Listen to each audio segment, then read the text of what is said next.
আচ্ছাদিত দুঃখ, নীলমণি ফুকন।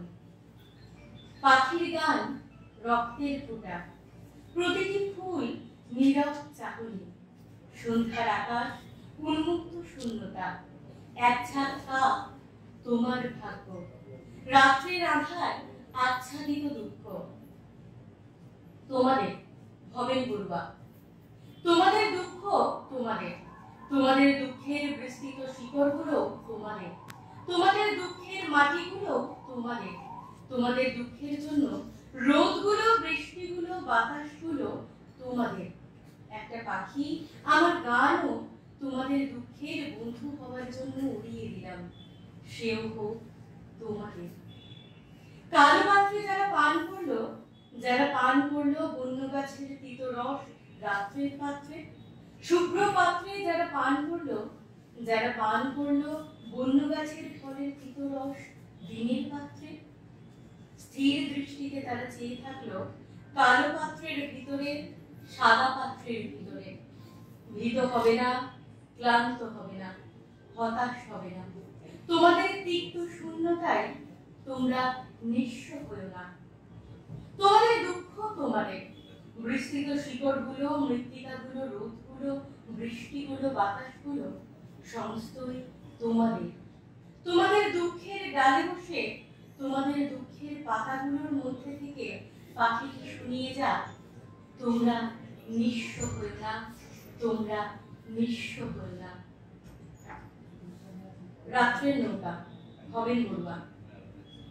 একটা ফল যার সুগল মৌনতায় স্ফটিকের ভিতর দিয়ে দেখা একটি দুপুর, যেখানে তুমি স্তব্ধ সোনালী দূরত্বে। একটা হ্রদের গা, দুপুরের মতো নিটোর সোনালী স্তব্ধতা। আমার দেহের মধ্যে দিয়ে একটা নৌকায় আমি আছি, ঢেউগুলোতে তোমায় দেখতে পাই। বিপজ্যোতি শইকীয়ার নীলপবন 1। নীলপবন, তুমি কি আঁকতে পারো নিঃসঙ্গতা, যে নিঃসঙ্গতায় ব্যর্থ হয়ে আছে আমার বয়স? আর সেই দেশলাই বাক্স খুঁজে চলে একটা সন্ধ্যা, যার সাথে আমার সব সময় দেখা হয়। অথচ কি আশ্চর্য, আমরা এখনো মুখে মেঘ নিনাই, নিনাই মাটি। নীলপবন, তুমি কি আঁকতে পারো নিঃসঙ্গতা, ছায়া খুঁজে চলে একটা দুপুর? তুমি কি আঁকতে পারো গান গাওয়া একটা প্রাচীর? আর সেই পথিক কবির হৃদয়খানি খুলে যে ছড়িয়ে দিতে চায় মাটির প্রদীপের এমন আলো। 2। নীলপবন, একখানি ভাঙা আকাশের তলে আমরা দুজন একসাথে গান গাইলে কেমন হয়? সময় থাকবে তো আমাদের সঙ্গে নদী হয়ে বয়ে যাওয়ার। আমরা গান গাইব আর পাখিরা ভেঙে পড়বে মাটিতে। আমরা গান গাইব আর মানুষগুলো পাথরের মূর্তি হবে। আর গান শেষে আমরা একে অপরকে গলা টিপে হত্যা করব। রাজি? দীঘলি পুকুরের পাড়ে নীলপবন বড়ুয়া। তোমার সময় ভেঙে খান খান, আমার সময় নাই।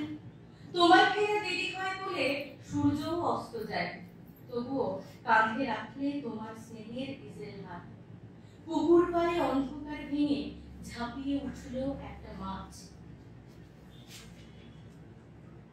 মহাযুদ্ধের মহাকাব্য, বিপজ্যোতি শইকীয়া। 1। যুদ্ধের সংজ্ঞা কি, অর্থ কি আমরা জানি, অথচ সন্দেহ হয় জানি না। এই যে প্রতিদিন অন্ধকার নিঃশব্দ সময়ের মধ্যে দিয়ে আসা যাওয়া, এটা কি যুদ্ধ নয়? এটা কি যুদ্ধ নয়? এই যে মানুষের ওপর দিয়ে, মাটির ওপর দিয়ে, ইতিহাসের ওপর দিয়ে মানুষের ক্ষমাহীন পদচারণা, এটা কি যুদ্ধ নয়? এই যে নিশ্চল দাঁড়িয়ে থাকা নিজের ভিতরে, এই যে একাকিত্ব আর নিঃসঙ্গতা প্রতিটি মানুষের এই যে বিচ্ছিন্নতার প্রেমহীনতা, এটা কি যুদ্ধ নয়? যুদ্ধের সংজ্ঞা কি, অর্থ কি? মার্কস লেনিন বলেছিলেন, আর যদি থাকতেন মার্কস, তিনি নিশ্চয়ই বলতেন, কত যুদ্ধ চলছে আর তোমরা নাম রেখেছ প্রথম, দ্বিতীয়। 2। হিটলারের প্রতি। তোমার পোশাক না থাকার জন্য তোমাকে চিনেছিলাম, সেই জন্যই নিজেকে কেড়ে নিলে নিজের হাতে ইতিহাস থেকে। তোমার পোশাক না থাকার কারণে তোমাকে চিনেছিলাম, কিন্তু এখন তোমার বন্ধুরা রং বেরঙের পোশাকের আড়ালে আমাদের চোখের সামনেই খুন করে ঘুরে বেড়ায় নতুন ইঁদুরি। তোমার পোশাক ছিল না, কিন্তু তোমার বন্ধুদের অনেক পোশাক। তার হাতে পতাকা, চোখে জল, ঠোঁটের হাসির পাপড়ি মেলে মানুষের বুকের ভেতরে নিষ্ঠুর ছুরির আঘাত করে। তাদের অনেক পোশাক, সেই কারণে আমরা কাউকে চিনতে পারি না। চাকরি থাকলে বলতাম তোমার ছবিতে হাসির অভাব ছিল না। আর যখন ডিরেক্টরের শেষ বক্তৃতাটি শোনার পরে হল থেকে বেরিয়েছিলাম, তখন আমার তর্জনীর ডগায় টুক টুক চোখের জল। চোখে এখনো বন্যা নেমে আসে যখন শুনি নাৎসিবন্দী শিবিরের নির্মম নিরন্ধ অন্ধকারের কথা, যখন হিসাব করি কত লাখ লাখ ইহুদিকে খুন করা হলো। চোখে এখনো বন্যা নেমে আসে যখন শুনি ফাঁসির মঞ্চ থেকে জুলিয়াস রসিকের কণ্ঠস্বর। আর যখন বেকারে বলে যুদ্ধের কথা, শান্তির কথা, দু চোখে ভয় নিয়ে ভাবনা চিন্তা করি, কে জিতবে এবার, আমেরিকা না সোভিয়েত রাশিয়া? চাকদিন থাকলে বলতাম তোমার ছবিতে হাসির অভাব ছিল না, আর এখনো নেই। আমরা মিছিল করে সমাবেশে যাই, অধ্যাপকরা বলেন যুদ্ধ নয়, আমরা শান্তি চাই। তারপর ওরা স্ত্রীদের সাথে স্কুটারে চলে যায়। আমরা পেস্টুন হাতে নিয়ে সমাবেশে যাই, নেতারা বলেন যুদ্ধ নয়, আমরা শান্তি চাই। তারপর তারা কণ্ঠস্বর দেহরক্ষীর হাতে তুলে দেয়। আমরা স্লোগান উঁচিয়ে সমাবেশে যাই, সবাই বলি যুদ্ধ নয়, আমরা শান্তি চাই। তারপর পুলিশের এসকর্ট নিয়ে বাড়িতে ফিরে আসি। প্রতিদিন এভাবে যুদ্ধের বিরুদ্ধে, শান্তির সপক্ষে। আমরা সবাই জানি, অথচ কিছুই শিখিনি। আমরা জানি যুদ্ধ হলে মানুষের মৃত্যু হয়, যুদ্ধ হলে বোমা বারুদের কাছে নতজানু হয় সময়।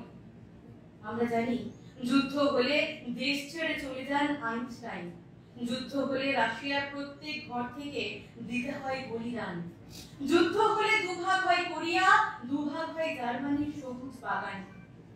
আমরা জানি যুদ্ধ হলে গঠিত হয় রাষ্ট্রসংঘ, মানুষের ভবিষ্যৎ সম্পর্কে গুরুত্বপূর্ণ আলোচনা চলে আটলান্টিকে। যুদ্ধক্ষেত্র রেড ক্রস, যুদ্ধক্ষেত্রে সৈনিকের ত্রাণ তহবিল। আমরা সব জানি, অথচ কিছু শিখিনি। দ্বিতীয় বিশ্বযুদ্ধের সময় আমার বয়স ছিল -25, আমার মায়ের বয়স ছিল -2 কি 3। তখন কোথায় ছিলাম আমি, কি ছিলাম?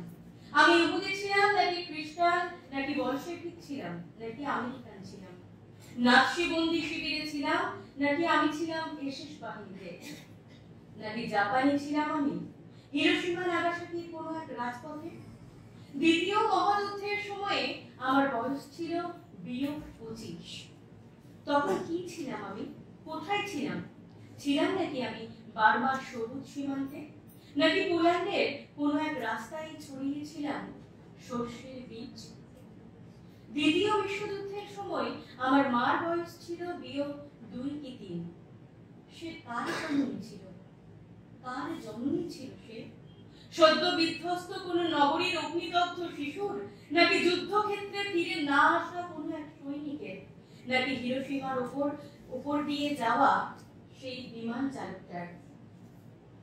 ঘর কোথায় ছিল তার, লেনিনগ্রাডে নাকি বার্লিনে, নাকি অবিভক্ত কোরিয়ার মধ্যপ্রদেশে? দ্বিতীয় বিশ্বযুদ্ধের সময়ে আমার বয়স ছিল -25, আমার মার বয়স ছিল -2 কি 3। নমস্কার।